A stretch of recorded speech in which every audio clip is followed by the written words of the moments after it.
Assalamualaikum warahmatullahi wabarakatuh. Kembali lagi di YouTube channel aku, S Family. Pada video kali ini saya akan men-share tentang bagian-bagian bunga.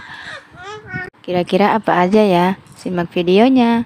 Sebelum nonton video ini, pastikan sudah di-subscribe, like, comment, and share.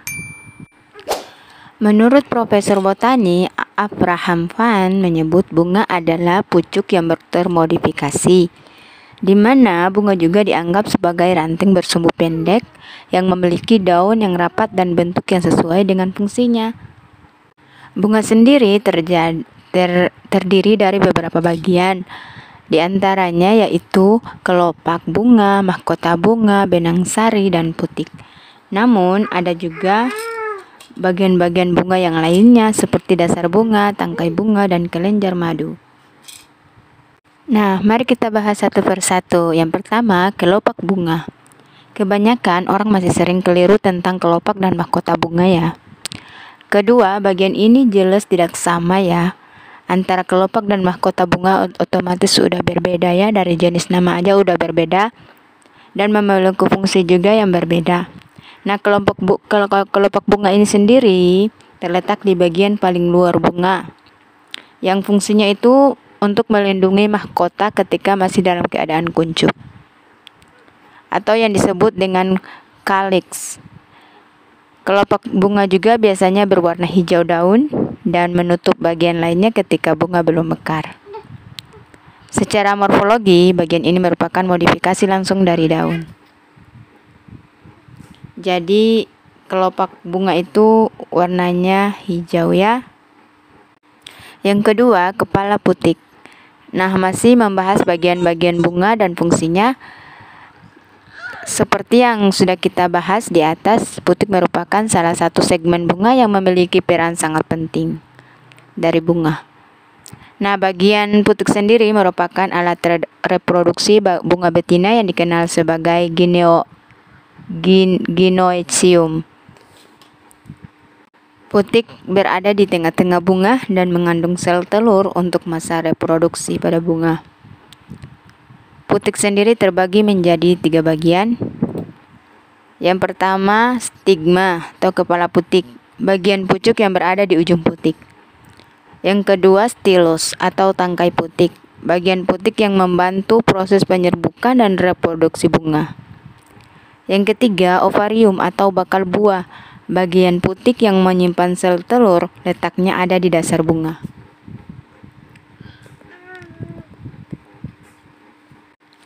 Yang ketiga, mahkota bunga. Mahkota bunga ini sendiri dikenal dengan corolla, yang merupakan salah satu dari bagian-bagian bunga yang mencolok karena berada di area luar. Ukurannya sendiri jauh lebih besar dibandingkan komponen bunga lainnya. Nah, mahkota bunga ini diciptakan berwarna-warni agar dapat menarik perhatian ya, terutama perhatian serangga penyerbuk di sekitarnya. Selain itu, mahkota bunga juga memiliki fungsi penting lainnya, yakni ukurannya yang besar dan mengelilingi komponen tengah bunga akan melindungi organ reproduksi ketika sedang bekerja. Biasanya bagian mahkota bunga ini sendiri merupakan bagian yang paling dicari atau diminati saat memilih tanaman hias, karena paling mencolok dan menawan ya. Yang keempat, benang sari. Benang sari biasa disebut juga dengan androecium. Nah, fungsi benang sari sendiri adalah sebagai alat kelamin bunga jantan dalam proses reproduksi pada bunga. Benang sari sendiri memiliki 3 komponen. Yang pertama, anter atau kepala sari. Bagian benang sari yang berada di ujung tangkai. Fungsi kepala sari sendiri adalah untuk menyimpan serbuk sari. Yang kedua, polen atau serbuk sari. Bagian benang sari di mana alat kelamin bunga berada.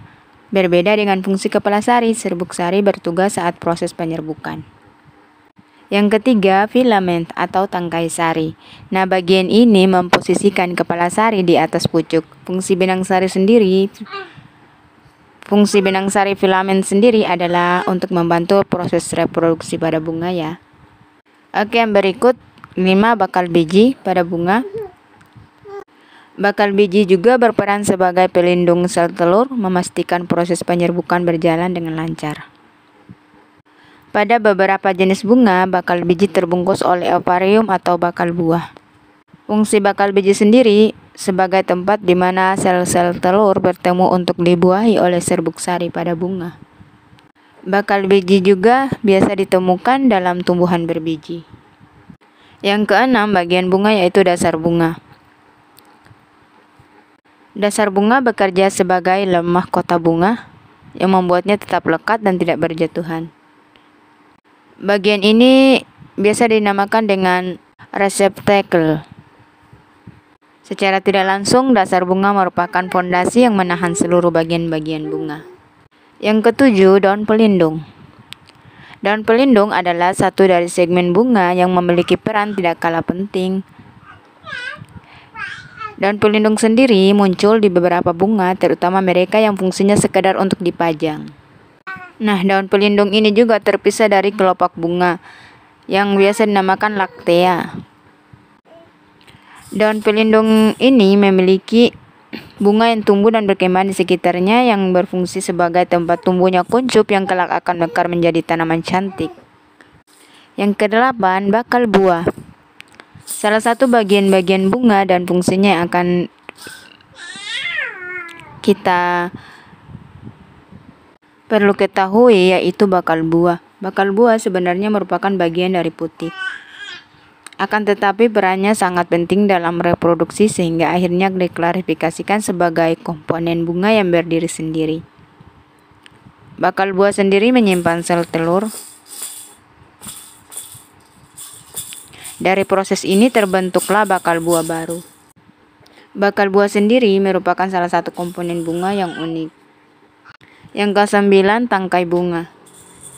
Biasa disebut pedicellus. Tangkai bunga berada di bawah kepala bunga. Fungsinya udah jelas ya, untuk penyokong cabang bunga. Jadi tangkai bunga sendiri menghubungkan kepala bunga dan ranting. Nah, setiap tangkai bunga sendiri memiliki diameter yang berbeda-beda tergantung ukuran bunga. Semakin besar diameter bunganya, maka semakin besar pula tangkai bunganya. Yang ke-10, daun tangkai.